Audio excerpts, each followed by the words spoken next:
কানাইপুর জমিদার বাড়ি। ফরিদপুরের জমিদার শাসনের ইতিহাস বেশ পুরাতন এবং সমৃদ্ধশালী। তার মধ্যে কানাইপুরের সিকদার বংশ ছিল এখানকার খ্যাতনামা জমিদার বংশগুলোর মধ্যে অন্যতম। ফরিদপুর সদর উপজেলার কানাইপুর ইউনিয়নের কুমার নদীর পাড়ে অবস্থিত এই জমিদার বাড়িটি। এই জমিদার বাড়িটি প্রায় 400 বছরের পুরাতন।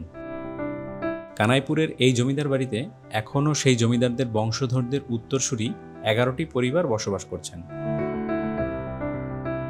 বন্ধুরা, এর নির্মাণ শৈলীর দিকে একটু চোখ বুলিয়ে আসা যাক। প্রাসাদটির বাইরে রয়েছে সুবিশাল একটি প্রবেশদ্বার, আর এর অভ্যন্তরে একটি দ্বিতল আবাসিক ভবন রয়েছে। বাড়িটির বাইরের দেয়ালে খসে পড়া আস্তরের ফাঁকে ফাঁকে এখনও দেখা যায় তৎকালীন নির্মাণ শ্রমিকদের হাতে করা রুচিশীল ডিজাইন। দুপাশে দুটি করে মোট 4টি ইটের পিলারের উপর ভর করে দাঁড়িয়ে আছে বাড়ির বাইরের সেই রাজকীয় তোরণটি। বন্ধুরা, ডান পাশের কোণার গেট দিয়ে আমরা বাড়িটির ভেতরে প্রবেশ করলাম। ভেতরের চমৎকার নির্মাণ শৈলী এবং কারুকার্য দেখে সত্যিই খুব অবাক হলাম। ভেতরে ঢুকেই যে একতলা ভবনগুলো দেখলাম, সেগুলো বর্তমানে মন্দির হিসেবে ব্যবহৃত হচ্ছে।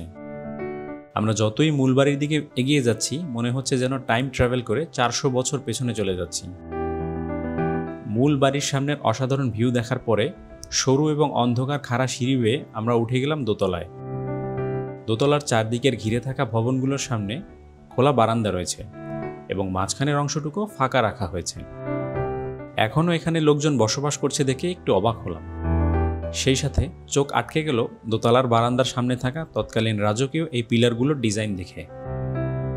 সে সময়কার ডিজাইন করা দরজাগুলো এখনও যেন কামরাগুলোর সামনে বুক চিতিয়ে সগৌরবে দাঁড়িয়ে রয়েছে। দোতলার সৌন্দর্য দেখে সাপের মতন পেঁচানো সরু সিঁড়ি বেয়ে যখন ছাদে উঠলাম, বাড়িটির ছাদের সৌন্দর্য ছিল আরও অসাধারণ। বন্ধুরা, এর ছাদটি এখনও ব্যবহার উপযোগী রয়েছে। ছাদের চারকোনায় 4টি নান্দনিক ডিজাইনের সিঁড়িঘর রয়েছে। তো চলুন বন্ধুরা, এর ইতিহাস সম্পর্কে জেনে আসি।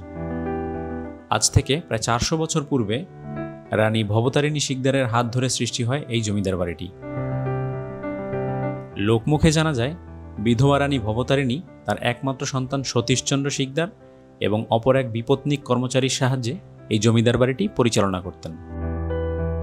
ভবতারিণীর এই পুত্র সুশাসকের চেয়ে উদ্ধত, অহংকারী এবং কূটনৈতিক হিসেবে বেশি পরিচিতি ছিলেন। পরবর্তীকালে সতীশচন্দ্র শিকদারের 2 পুত্র সুরেন্দ্রনাথ শিকদার এবং নীরদবরণ শিকদারের মধ্যে জমিদারি ভাগাভাগি হয়ে যায়। সুরেন্দ্রনাথ বড় সন্তান হিসেবে জমিদারির সিংহভাগ মালিকানা লাভ করে। সুরেন্দ্রনাথের অকাল মৃত্যুর পরে তার স্ত্রী রাধারানী শিকদার জমিদারি পরিচালনা করা শুরু করেন। রাধারানী শিকদারের মৃত্যুর পর পুত্রদের কলকাতায় অভিবাসন এবং অর্থনৈতিক ভাঙনের কারণে একসময়ের এই জমিদার বাড়ির জমিদারির ধারাবাহিকতার অবসান ঘটে এবং পরবর্তীতে এই জমিদারি সরকার বাজেয়াপ্ত করে নেয়। কথিত রয়েছে, বাংলার শেষ স্বাধীন নবাব সিরাজউদ্দৌলার শাসনামলেরও প্রায় 100 বছর পূর্বে এই জমিদার বাড়িটি প্রতিষ্ঠিত হয়। বন্ধুরা, সেই জমিদাররা এখন আর নেই তাদের সুবিশাল অট্টালিকা আর প্রাচুর্যের চাকচিক্য, কিন্তু এই ভগ্নপ্রায় বাড়িটির প্রতিটি ইট এখনও যেন সেই 400 বছরের পূর্বের ইতিহাসের দায় বয়ে বেড়াচ্ছে।